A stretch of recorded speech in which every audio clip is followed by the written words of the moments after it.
the national debt. The national debt. The national debt. The national debt has now surpassed $39 trillion this month.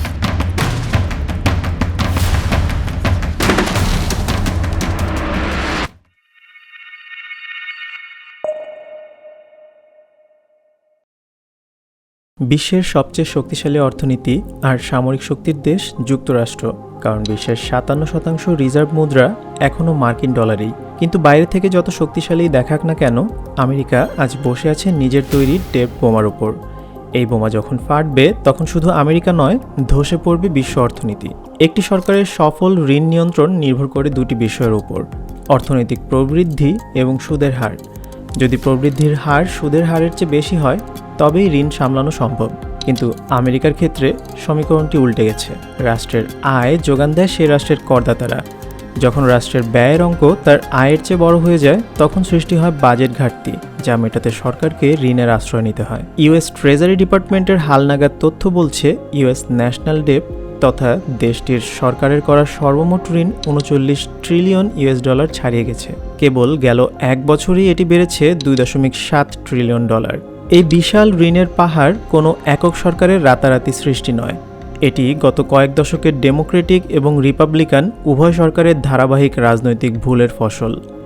আমেরিকার ঋণের অন্যতম প্রধান কারণ হল অন্তহীন যুদ্ধ। 1860-এর দশকে শুরু হওয়া গৃহযুদ্ধের মাত্র এক বছরে ঋণ বেড়েছিল প্রায় 100%। প্রথম বিশ্বযুদ্ধে উড্রো উইলসন এবং দ্বিতীয় বিশ্বযুদ্ধে ফ্র্যাঙ্কলিন ডি রুজভেল্ট রেকর্ড পরিমাণ ঋণ করেছেন। তবে ইতিহাসের সবচেয়ে বড় ঋণের বোঝা চেপেছিল দ্বিতীয় বিশ্বযুদ্ধের সময়, প্রেসিডেন্ট ট্রুম্যানের আমলে। যদিও যুদ্ধের পর এক বিশাল অর্থনৈতিক জোয়ার দেশটির সেই ধকল সামলাতে সাহায্য করেছিল। 1950-এর দশকে কোরিয়ান যুদ্ধের টাকা ট্যাক্স দিয়ে মেটানোয় ঋণ খুব একটা বাড়েনি। কিন্তু পরিস্থিতি পাল্টায় 1980-র দশকে প্রেসিডেন্ট রোনাল্ড রেগানের সময়। ট্যাক্স কমিয়ে সামরিক ব্যয় বাড়িয়ে $1.6 ট্রিলিয়ন ঋণ বাড়ান রেগান। এরপর জিমি কার্টার ও বিল ক্লিন্টনের সময়টুকু বাদে ঋণের গ্রাফ কেবল উপরের দিকেই উঠেছে। 90-এর দশকে সামরিক ব্যয় কমানোয় অর্থনীতিতে কিছুটা সুবাতাস ফিরলেও 2000 সালের পর দেশটির ঋণের গ্রাফ আবারও ঊর্ধ্বমুখী হয়। 2001 সালের 9/11 হামলার পর president George W Bush war on টেররের নামে ইরাক ও আফগানিস্তানে ট্রিলিয়ন ডলার ব্যয় করেন। কিন্তু তিনি যুদ্ধের খরচ মেটাতে ট্যাক্স বাড়াননি। বারাক ওবামাও একই পথে হাঁটেন, যা ঋণের পাহাড়কে হিমালয় বানিয়ে ছাড়ে। 2008 সালের মন্দার পর 2020 সালের কোভিড মহামারী আমেরিকার ঋণের বোঝা বাড়ানোর বড় নিয়ামক। মন্দা কাটাতে ওবামা প্রশাসন $800 বিলিয়ন আর কোভিড মোকাবেলার জন্য বাইডেন প্রশাসন $2.2 ট্রিলিয়ন স্টিমুলাস বিল পাশ করেন।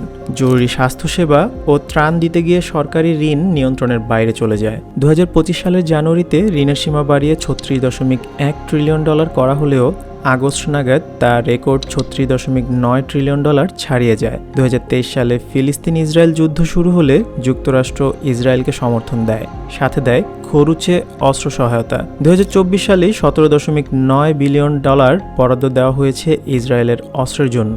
প্রত্যেক আমেরিকান করদাতার পকেট থেকে অন্তত $25 খরচ হচ্ছে বাইরের একটি দেশের অস্ত্রের যোগান দিতে।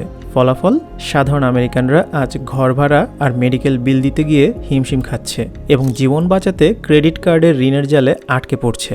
আজ বিনিয়োগকারীরা ডলারের চেয়ে স্বর্ণকে বেশি নিরাপদ মনে করছে। বিনিয়োগকারীরা দীর্ঘদিন ধরে সতর্ক করলেও খরুচে স্বভাব বদলায়নি আঙ্কেল স্যামের। ফলে এই ঋণ এখন অসহনীয় ভারে পরিণত হয়েছে। কেবল সুদের পেছনেই দিনে খরচ হচ্ছে $3 বিলিয়ন। বিনিয়োগকারীরা যদি মনে করেন আমেরিকা ডিফল্ট করতে পারে, তাহলে ডলার বিশ্বাসযোগ্যতা হারাবে, আমেরিকা হারাবে বিশ্ব অর্থনীতির নিয়ন্ত্রণ। এই সংকট থেকে তাহলে দেশটির ফেরার পথ কি? প্রথমত, প্রবৃদ্ধি বাড়ানো এবং ঋণের টাকা দ্রুত শোধ করা ছাড়া কোনো জাদুকরী সমাধান নেই।